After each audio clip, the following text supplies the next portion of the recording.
Hola, de nuevo, después de varios días, un nuevo video y esta vez para los alumnos de sexto año. Eh, ya sabemos que hemos terminado con esta bendita novela, esta bendita en el sentido no de lo contrario de lo que quiero decir, sino bendita en serio, simplemente porque fue allá en el fondo pionera y desenmascaró las características fundamentales de los regímenes totalitarios, especialmente del siglo XX, es decir, la novela 1984, y vamos a comenzar con Un mundo feliz de Aldous Huxley. Un mundo feliz fue publicada en el año 1932, mientras que 1984 de Orwell fue publicada en 1949. Es decir, que esta es anterior en varios años, es decir, en 17 años. Entonces se me podrá preguntar, pero entonces ¿por qué se rompió la línea cronológica? ¿Por qué no vimos primero Un mundo feliz y después vimos 1984? Muy sencillo, simplemente porque, al menos en cuanto a mi criterio, puedo o no equivocarme, y aparte como yo soy bien hijo del siglo XX, esta novela era más acorde con lo que incluso yo llegué a conocer y estudiar en el secundario como los regímenes totalitarios clásicos del siglo XX. Estamos hablando de el régimen de Hitler, el de Mussolini, el de Stalin, el de Mao Zedong en China, el del emperador Hirohito en Japón, etcétera, etcétera. Por lo tanto, consideré que teníamos que ver primero esta novela. ¿Por qué? Porque tal vez les iba a llamar la atención por la crudeza y la brutalidad del relato. En ese sentido, es decir, este es el típico libro que expresa un régimen totalitario, asfixiante, torturador, asesino y masacrador, y genocida. Que es en definitiva lo que yo más conocí, incluso hasta por una cuestión de experiencia personal, por la edad que tengo. Mientras que Un mundo feliz de Aldous Huxley es un tanto más sutil, porque plantea una organización mundial diferente.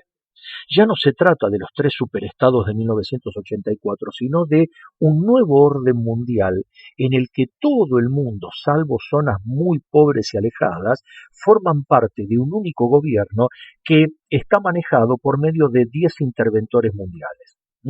El que nosotros conoceremos en Un mundo feliz será Mustafa Mon, que es el interventor mundial correspondiente a Europa Occidental. Y decíamos que esta novela es un tanto más sutil, ¿por qué? Porque no demuestra una brutalidad, si se quiere, bestial, como muestra 1984. Acá no vamos a ver torturas del tipo de la que O'Brien le propina a Winston Smith, sino que vamos a ver otro tipo de organización, y vamos a ver cuál. Pero quiero que les quede claro esto. Primero se publicó esta novela, Un mundo feliz, la que vamos a ver ahora, y luego 1984. Lo que plantea Un mundo feliz de Aldous Huxley es un mundo en el que ya nadie nace de manera natural. Y ya no existe la familia, no existen los hermanos, no existen los padres, los tíos, los sobrinos, los abuelos. Cada ser humano es individual y vive completamente solo durante toda su vida. ¿Cómo nacen? Ustedes podrán preguntar, por un nuevo sistema que lograron establecer, que es el de la ectogénesis, es decir, el desarrollo de un embrión y de un feto fuera del ámbito natural de un útero materno. Se logró crear un útero artificial en forma de botellones que crean la idea de una placenta y de un útero artificiales con una solución en la cual flotan los bebés, que es muy similar al líquido amniótico. De manera tal que una vez que el niño está en condiciones ya de madurez después de los 9 meses de gestación, nace, aunque ellos no lo llaman nacimiento, sino que lo llaman decantación. Es decir, cuando el bebé ya está en condiciones de ser sacado del botellón en el cual fue gestado. Pero hay que tener en cuenta las siguientes aclaraciones previamente. Repito, nadie forma una familia. Es más, el hecho o el simple hecho de la idea de lo que es una familia, un matrimonio o incluso hasta de un nacimiento, una gestación, un embarazo y un parto natural son consideradas por la gente de este mundo feliz como algo verdaderamente antiguo y asqueroso. Acá ya encontramos un primer punto de contacto con 1984. ¿Mm? La fidelidad se le debe al gran hermano. En un mundo feliz se le debe al nuevo orden mundial. ¿Mm? Nadie imagina en formar una familia, nadie imagina siquiera la monogamia, porque la monogamia no existe. ¿Mm? De modo tal que comienza la novela en el capítulo primero en el centro de reproducción y predestinación. ¿Por qué? Porque los chicos que se crían de esta manera, o mejor dicho, se fabrican de esta manera, están divididos en diferentes categorías. Hay que pensar que el calendario que tiene la gente en este mundo feliz es antes y después de Ford. Ustedes dirán, ¿qué tiene que ver la marca de autos con esto? Tiene que ver. ¿Por qué? Porque piensen que en esta planta los bebés se fabrican en una cadena de montaje. Y el primero que estableció una cadena de montaje para la fabricación de un producto fue Henry Ford para fabricar sus primeros Ford T. Bien, de modo tal que ellos calculan el tiempo antes o después de Ford, pero ¿a partir de qué año? De lo que vendría a ser el año 1909 de nuestra era. ¿Por qué? Porque fue el año en el que salió o se fabricó el primer modelo de Ford T en la planta de Henry Ford. De modo tal que, por ejemplo, cuando dicen que la Guerra Mundial de los 9 años se desató en el año 141 después de Ford, ustedes tienen que sumar 141 años al 1909 de la fabricación del primer modelo Ford T. Por lo tanto, estaríamos hablando de que esa guerra se produjo cerca del año 2050 de nuestro calendario. Y por ese es el mismo motivo por el cual ellos, en vez de decir oh Dios, dicen oh Ford, ¿m? Porque allá en el fondo consideran a Ford como el profeta de la producción en serie, de la producción en masa, exactamente como se fabrica a todas las personas. Esto sería algo similar, aunque mucho más moderno, de cómo se produciría en serie la ectogénesis de bebés. Ahora bien, mientras los bebés se van desarrollando en este ámbito ectogenético, eh, se introducen ciertas modificaciones. ¿Por qué? Porque no todos los niños y las niñas son engendrados y desarrollados de la misma manera. Hay algunos a los cuales se les suspende temporariamente el proceso de crecimiento para generar diferentes castas dentro de la sociedad, de manera tal que aquellos que son generados más perfectamente son aquellos que están predestinados a ocupar los cargos más altos en esa sociedad mundial. Este sistema tiene 5 castas. Están los alfa, que son los que ocupan los cargos jerárquicos y los más altos dentro de esa sociedad. Fíjense que son los más fornidos, los más bellos, los más esbeltos e incluso hasta los más altos. Luego siguen los que están en los mandos medios, que son subordinados de los alfas, que son los beta. ¿Por qué se los llama de esta manera? Porque ese es el orden que tienen las letras en el alfabeto griego. Los alfa van siempre vestidos de grises, es decir, uno reconoce a una casta determinada no solamente por la altura y la belleza, sino también por el color de la ropa con el que van vestidos. Luego tenemos a los beta, como decíamos, que son subordinados de los alfa, que van siempre vestidos de púrpura.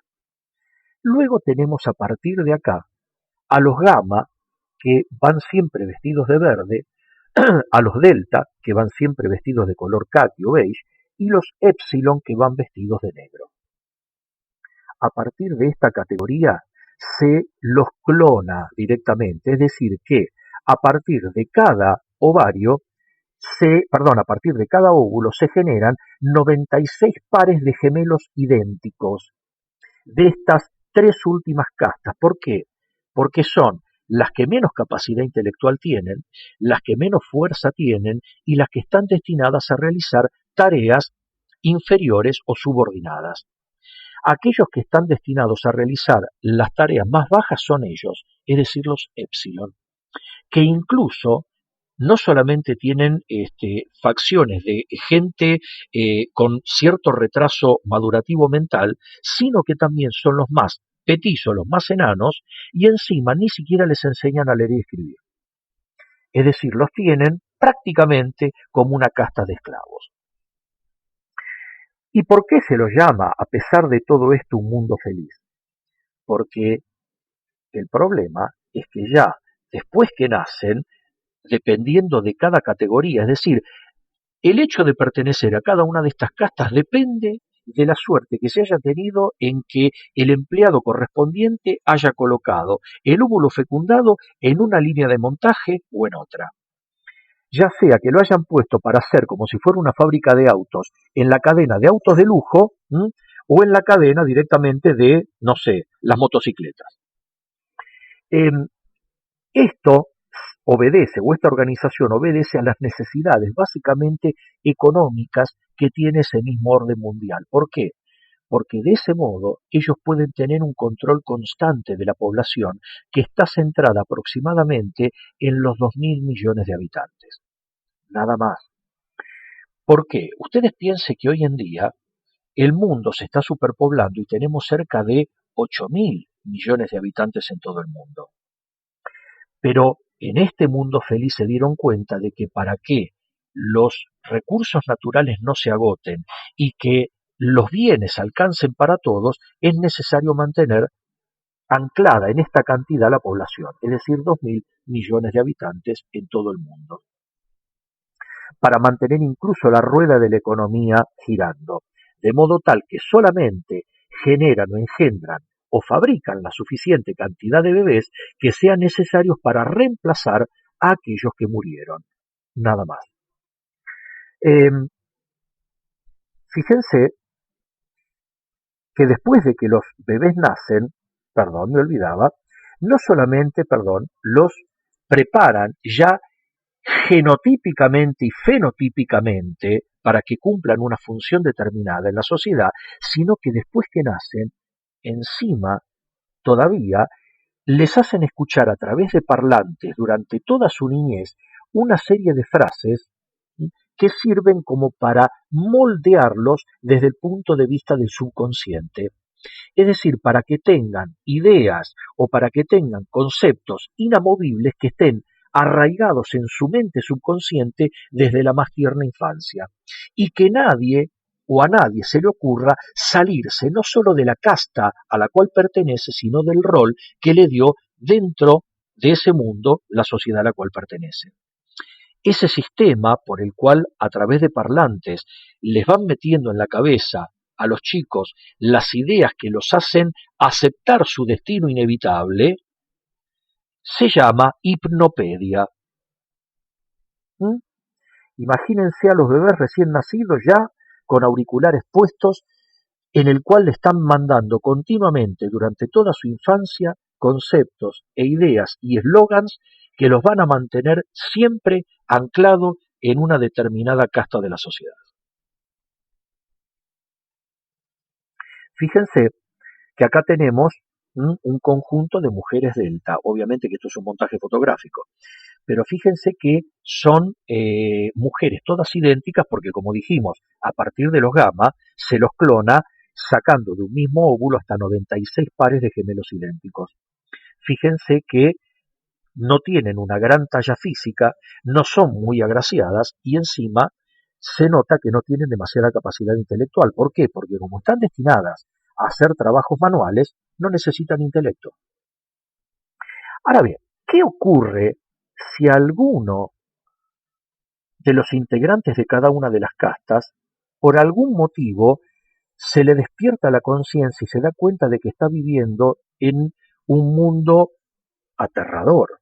Porque el mundo que plantea Orwell en 1984 es aterrador, pero este no lo es menos. Será más sutil, pero igual da miedo. También es una ficción distópica.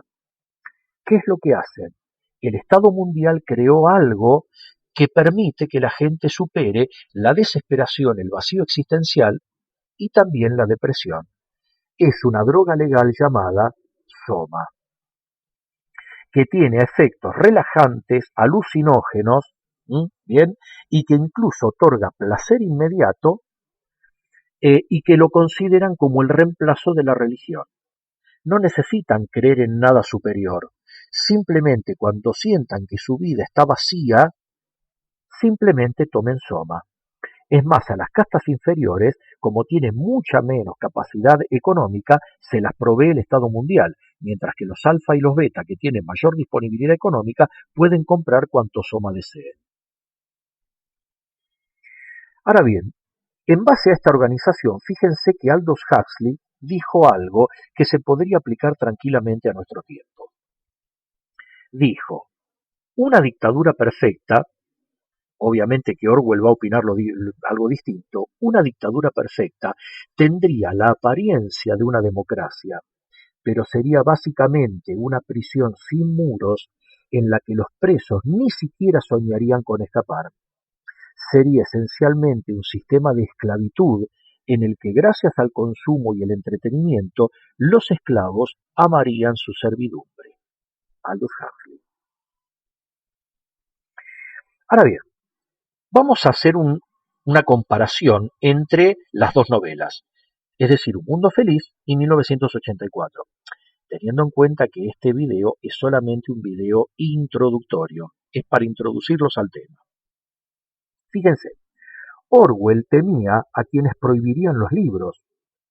Recuerdo que cuando yo era chico y adolescente existía en el gobierno militar de la última dictadura militar un comité de censores que censuraban todo aquello que no fuera de acuerdo con los ideales que pretendía imponer, si se puede hablar de ideales, ese mismo gobierno. Claro que en aquella época nosotros estábamos ávidos por leer aquello que se prohibía.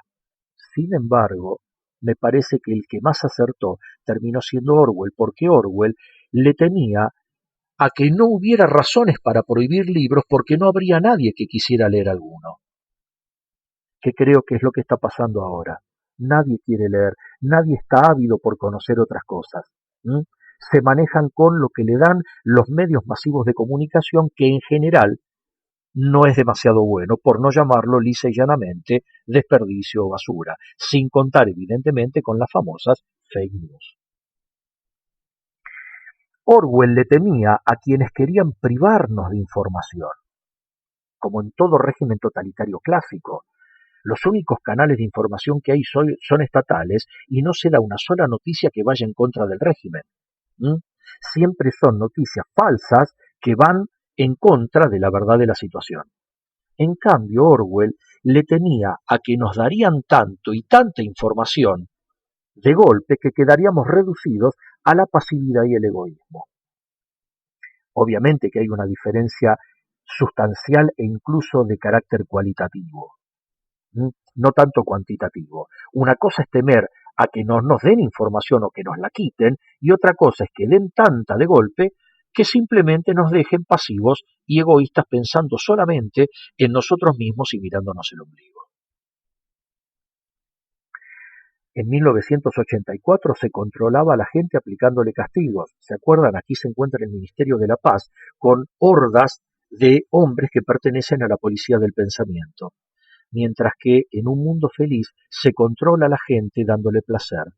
Aquí vemos a un montón de gente entrando a lo que se llama el sensorama, es decir, cine interactivo, que hoy en día sería el cine de 3D, que permiten percibir hasta las sensaciones táctiles de lo que perciben los actores en la pantalla. Obviamente que hoy en día se controla no tanto de esta manera a la gente, sino en la mayor parte del mundo de este modo.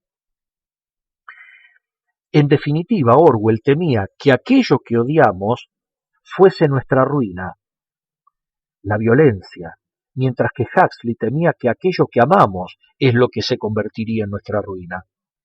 Un control remoto, un mouse, y faltaría acá obviamente un celular. Obviamente que hay una diferencia cuantitativa. Vamos a ver algunas frases de Aldous Huxley. El tipo de población óptima, dijo Mustafa Mon, es decir, el interventor mundial de Europa Occidental, es lo más parecido a un iceberg, 8/9 partes por debajo de la línea de flotación y 1/9 parte por encima. Esto es correcto, e incluso se da hoy en día. Todos los organismos, generalmente multilaterales de crédito, incluso hasta consultoras privadas y públicas, dan por sentado que en el mundo actual solamente el 15% de la población es propietaria del 85% de la riqueza, mientras que el 85% restante de la población solamente accede al 15% restante de la riqueza. Exactamente las mismas proporciones que en el año 1932 mencionó Aldous Huxley. Otra frase: ¿de qué sirven la verdad, la belleza o el conocimiento cuando las bombas de Anthrax llueven del cielo? Es lo mismo que pasaba en 1984. ¿De qué servían o para qué querían la verdad, belleza o conocimiento los integrantes de Oceanía y de los otros tres superestados cuando vivían en un estado de constante guerra? Por eso la gente aceptaba y acepta hoy en día cualquier cosa con tal de tener paz. Otra, la civilización no tiene ninguna necesidad de nobleza ni de heroísmo. Es cierto, muy difícilmente se encuentra nobleza en nuestra civilización y menos todavía heroísmo. Debe ser por eso que hoy como nunca hubo tantas películas de héroes y de superhéroes. Si no están en la realidad, por lo menos encontrémoslos en la ficción audiovisual. Otra frase: este es el secreto de la felicidad y la virtud, amar lo que uno tiene que hacer. Todo condicionamiento tiende a esto, a lograr que la gente ame su inevitable destino social. ¿Mm? Prácticamente el nuevo orden mundial se constituyó en un dios. Es él, a través de sus representantes, el que dice quién ocupa qué lugar en la sociedad. Quién es un alfa, o un beta, o un gamma, un delta, o un epsilon. También otra frase: las cosas hay que pagarlas y la felicidad también tiene su precio. Por eso, ese mundo feliz, ¿en qué consistía? Consistía en deshumanizar al ser humano y en volverlo prácticamente un adicto a una droga que le permitía sobrellevar su vida, el soma. Otra frase: el temor a la muerte y a lo que sigue a la muerte es lo que induce al hombre a entregarse a la religión cuando envejece. Por eso, los representantes de este orden mundial, ¿qué hacían? Mantenían a todas las personas, gracias a los adelantos científicos, eternamente joven hasta que aproximadamente a partir de los 60 o 65 años se producía una degradación casi total del organismo que desembocaba en el corto plazo inmediatamente en la muerte. Pero ¿cuál era el tema? No le daban tiempo a envejecer y a darse cuenta de que estaban cerca de la muerte. Por lo tanto, no necesitaban absolutamente ninguna religión, por más que creyeran en Ford como si fuera un profeta y en vez de hacerse la señal de la cruz, se hicieran la señal de la T, es decir, sin la parte superior de la cruz. Es más, tanto querían condicionar a la gente a que se acostumbraran a la muerte que incluso a los chicos los llevaban de excursión a los hospitales en donde la gente de esa edad estaba agonizando y a punto de morir, para que lo tomaran como un proceso natural. Es más, para mantenerlos eternamente jóvenes, ¿qué hacían? Todos, especialmente los hombres, consumían tabletas que tenían hormonas sexuales. Básicamente testosterona en el hombre y estrógenos en la mujer. De ese modo se mantenían continuamente jóvenes, gracias a la ciencia médica podían prolongar su vida hasta que el cuerpo se desgastaba naturalmente. Como dijo en un momento Mustafa Mond, llegar a los 60 años con el mismo empuje y la misma fuerza y vitalidad que a los 17 es un excelente negocio. Qué cosa, ¿no? Que hoy en día la gente, incluso de mayor edad, haga cualquier clase de tratamiento con tal de conseguir esto, ¿no? Otra: uno puede llevar la mitad de su moralidad en el bolsillo dentro de un frasco. El cristianismo sin lágrimas. Esto es el soma. ¿Para qué creer en un Dios superior y llorar e inclinarse y pedir perdón cuando en definitiva esta misma tranquilidad de espíritu se consigue con esta droga? ¿Mm? En la lógica de este mundo feliz no tiene sentido. Y vamos a cotejarlo con frases de George Orwell. Dijo George Orwell: la verdadera libertad es la libertad de decir que 2 más 2 son 4. teniendo esa libertad, todo lo demás se da por añadidura. Cuando, sea por el motivo que sea, incluso alegando buenas intenciones, a mí se me prohíbe la posibilidad de decir que 2 más 2 son 4, no importa la intencionalidad. Esa ley, por más que sea ley sancionada por congresos o parlamentos, es una ley fascista. Solo las leyes fascistas prohíben a la gente decir que 2 más 2 son 4. Ustedes dirán, pero hay leyes que imponen esto, pero la intención es buena. Pero diciendo eso, estamos cometiendo 2 errores. Primero, estamos justificando estamos justificando los medios por el fin. Y segundo, y fundamentalmente, hay que saber que el camino al infierno está empedrado con buenas intenciones. Si supieran que las más grandes aberraciones que se cometieron en la historia de la humanidad obedecieron a buenas intenciones por parte de aquellos que las pusieron en práctica. Entonces, no es justificable una ley que a mí me impida decir que 2 más 2 son 4, porque por más que la intención sea buena, el fin sea bueno, el medio no lo es, en lo absoluto. Y es una ley fascista y coarta mi libertad. Si aceptamos no poder decir que 2 más 2 son 4, preparémonos porque a partir de esa premisa el Estado va a aprovechar para impedirnos pensar o decir cualquier otra cosa. Otra frase de Orwell: lo importante de la libertad es decirle la verdad a los que no les interesa la verdad. Ese también es mi derecho, es mi libertad. Decir que 2 más 2 son 4, incluso a los que no les importa saber que 2 más 2 son 4. ¿Por qué? Porque después no van a poder decir yo no sabía, alguien se los dijo.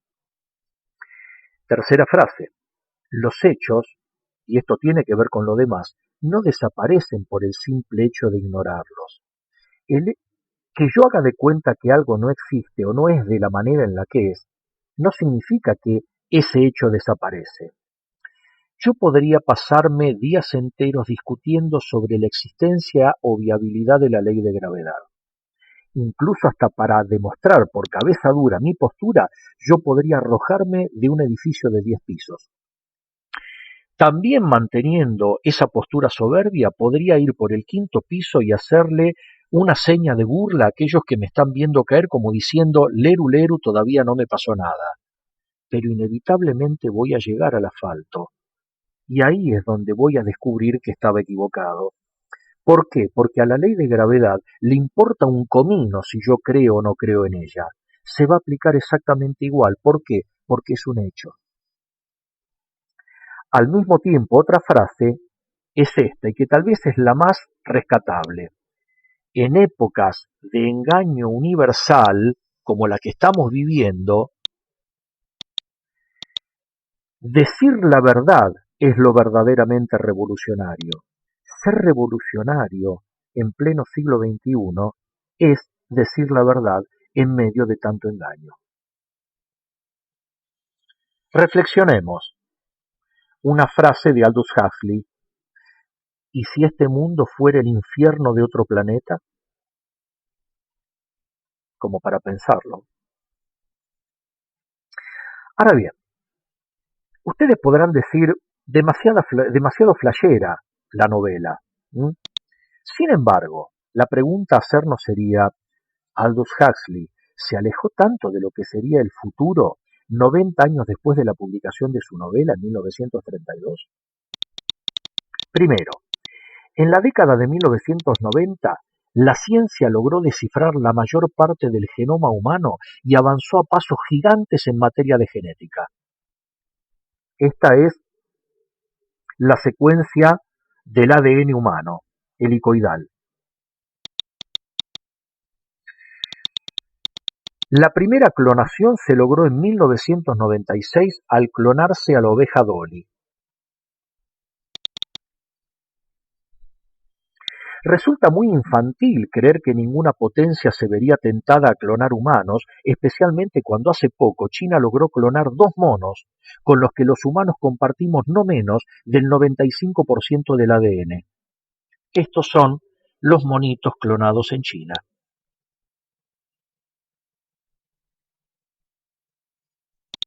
Los medios y conocimientos tecnológicos para clonar humanos ya existen, y prueba de ello es que hay clínicas que por encargo y precios de unos $30.000 clonan mascotas fallecidas. Es solo cuestión de tiempo hasta que algún país reconozca que ya lo ha hecho. Parece muy de ciencia ficción, no parece. Desde el momento que la ciencia admite que manipula genéticamente óvulos y espermatozoides para eliminar enfermedades genéticas o para modificar algunos aspectos del fenotipo del futuro bebé, esto es decir, de la apariencia física del futuro bebé. Eso se ve en aquellas personas que, con mucho dinero, encargan niños por subrogación de vientres en países extranjeros que lo permiten, y todos,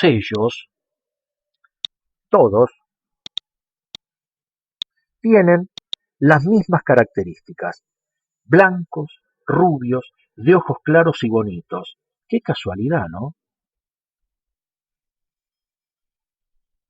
Aquí tenemos un óvulo siendo fertilizado por manipulación genética.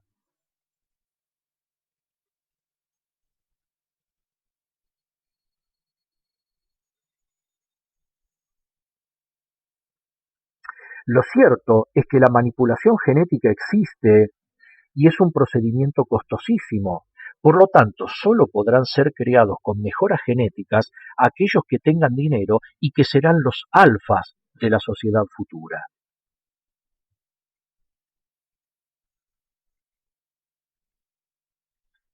Gente hecha en serie.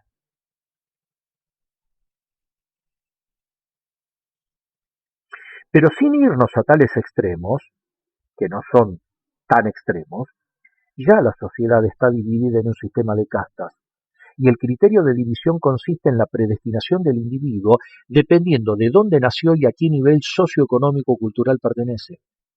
Este sistema se denomina darwinismo social y consiste en sostener que quien mejor se adapta al entorno cambiante de las grandes estructuras económicas, mejor y más tiempo sobrevive, mientras que los más lentos y menos preparados sucumben o quedan relegados a la más horrible miseria.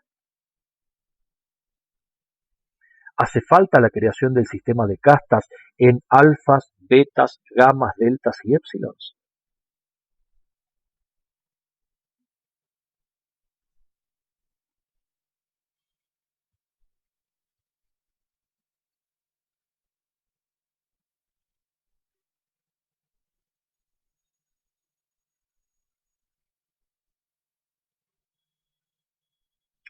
Alguien podría decir que en la novela no había miseria, lo cual no puede decirse a ciencia cierta porque en ningún momento se nos dice cómo viven los gamas, deltas y épsilon, y que si alguien se sentía miserable podía tomar soma. Pues bien, ahora también, si alguien se siente miserable o no demasiado feliz, puede tomar soma. ¿Qué es sino el alcohol, la marihuana,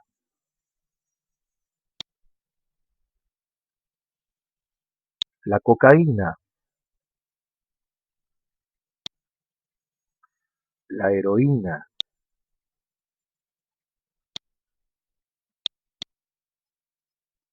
el éxtasis, la pastillita Superman?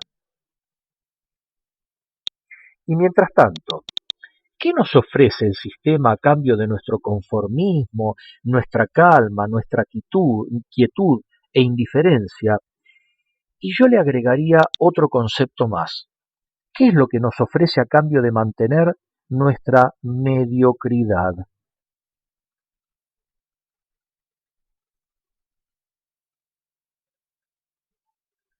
Simplemente, como a los chicos, juguetes y distracciones tontas. Celulares,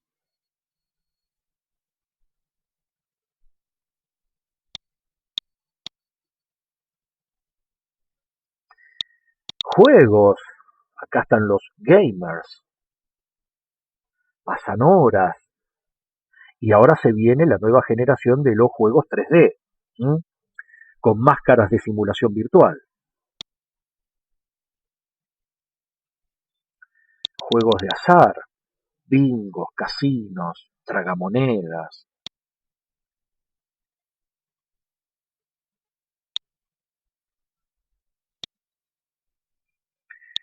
ruido, música ensordecedora, salto, movimiento, encandilamiento de luces en discotecas. En otras, como si las luces y el ruido no fueran suficientes, también humo, sexo, la famosa pastillita, la iconografía de los hoteles alojamientos. Eso es lo que logra la literatura, crear mundos posibles que terminan volviéndose realidad, incluso a pesar nuestro.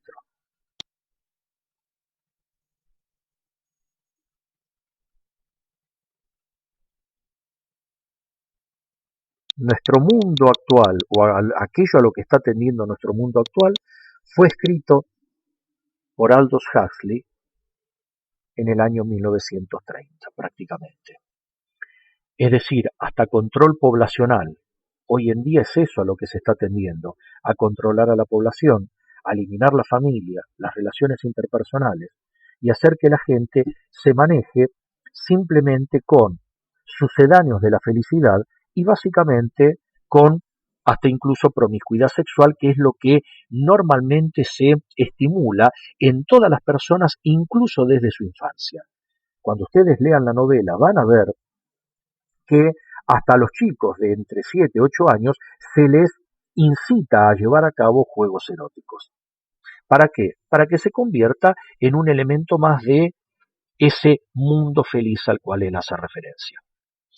Eh, Les digo que en las próximas horas les voy a estar enviando una actividad basada en parte en este video y también en los primeros capítulos de la novela, que desde ya les digo no tienen excusa para decir que no la consiguen porque está en PDF en internet y está disponible como para descargar en celular o en computadora, de modo tal que tampoco es necesario que la tengan en formato papel, y van a tener que leer los primeros capítulos teniendo en cuenta este video como una introducción a esa misma novela.